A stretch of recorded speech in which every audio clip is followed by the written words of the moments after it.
Hello dears, welcome back. Today we are going to discuss a story, Making a Mango Pickle. This story taken from the novel Song of the Road, originally written in Bengali by Bibhuti Bhushan Bandyopadhyay as Padar Panjali. Through this story, the writer says us the story of a sister and a brother who always shared things with each other.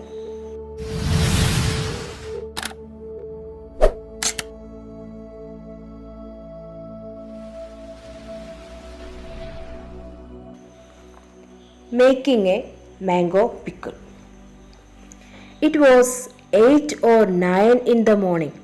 Harihar's son was playing by himself in the open veranda of their house when Durga called out suddenly from behind the jackfruit tree in their courtyard.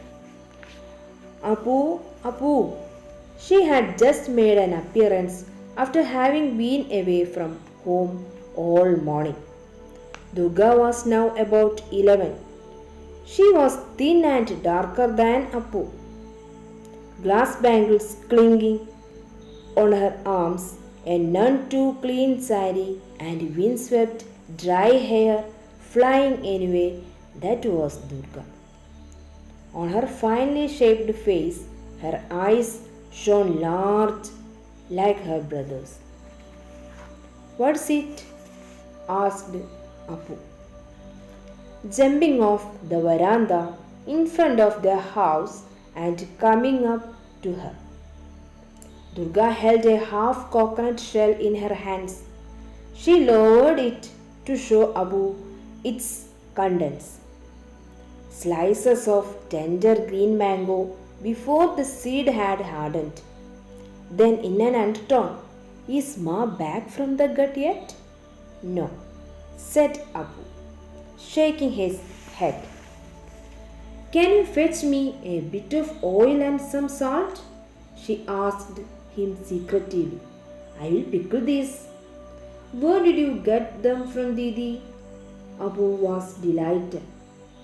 They were lying on the ground just under the Sindurkundo tree. "Now get me a pinch of salt and some oil, will you?" "But Ma will give it to me if I bring down the oil pot from the shelf," replied Abu, scared. "Run and get it fast. It will be a while before she is back. She's gone to wash the clothes. Hurry up." "The shell," said Abu. "Give me the shell. I'll pour it into the shell. You stand by the back door and keep a lookout. Mind you, don't spill any oil on the floor. Better be careful. Otherwise, Ma will know for sure. You are such a good for nothing." When Abu came out of the house, Durga took the coconut shell from him and expertly got the mix of oil and salt into the mango slices. "Here, put out your hand." "Didi, are you going to eat all the rest yourself? Do you think you can get us a nice chili? I will give you an extra slice if you do."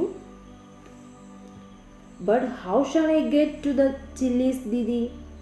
They are right up on the shelf.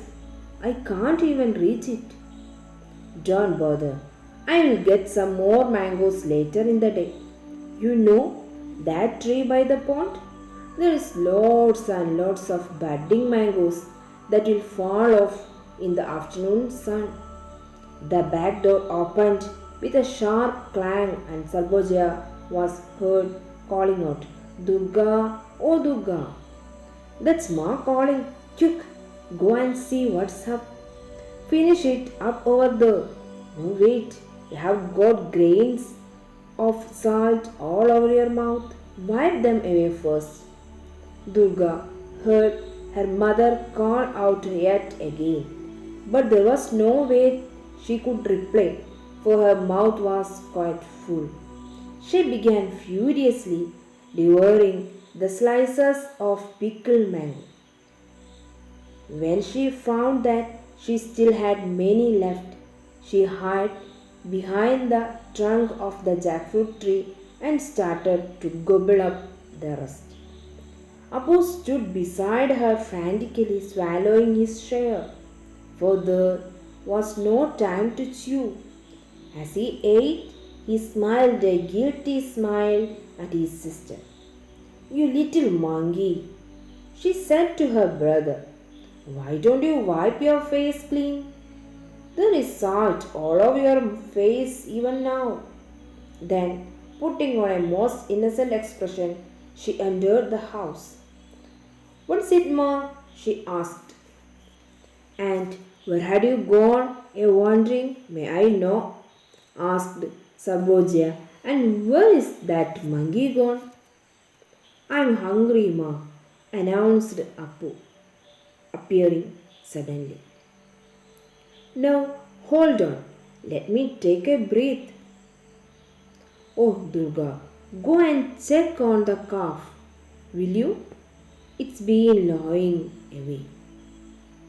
A little later, when she sat down in the veranda in front of the kitchen to cut up a cucumber for children, Apu flopped down next to her. "Ma, do take some more of that white stuff out of the cucumber. It sticks in my mouth," he said. Durga spread out her palm to get her share and asked a little hesitantly, "Isn't there any more of the rice fry, Ma?" "Oh, it's impossible. All those tart mangoes have set my teeth on edge," began Abu. He stopped abruptly when he saw Durga frowning and winking at him. "Where did you get mangoes from?" asked his mother. Abu was afraid to tell the truth. He looked questioningly at his sister, wondering what to reply. Saboja turned to her daughter and demanded, "So you would go out again?" Durga paled. "Ask him. I was just there by the jackfruit tree, and then just as you called." Fortunately, the conversation was cut short by the entry of the milk woman Shorma. She had come to milk their cow. "Go, catch the calf," said Sarboja to her daughter. Abu followed his sister out to watch the cow being milked. As soon as he stepped into the outer courtyard, Durga landed him a smart blow on his back. "You wretch, monkey!" She made faces at him and mimicked him. "All those fat mangoes have set my teeth on edge, Dumbo. No brains at all." Thank you.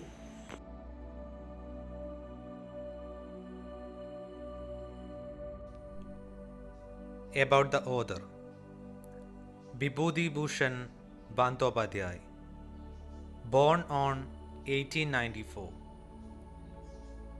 Bibhuti Bhushan Bandyopadhyay was one of the leading writers of modern Bengali literature. He was a teacher, but later he served as a traveling publicist for the Gorakshini Sabha. Bibhuti Bhushan's works are largely set in Bengal with characters from rural life. His best known works is the novel Song of the Road, Panjali, which was later adapted into a film of the same name by Satyajit Ray. The story, Making a Mango Pickle, that we have learned so far, is an extract from the abridged version of Panjali.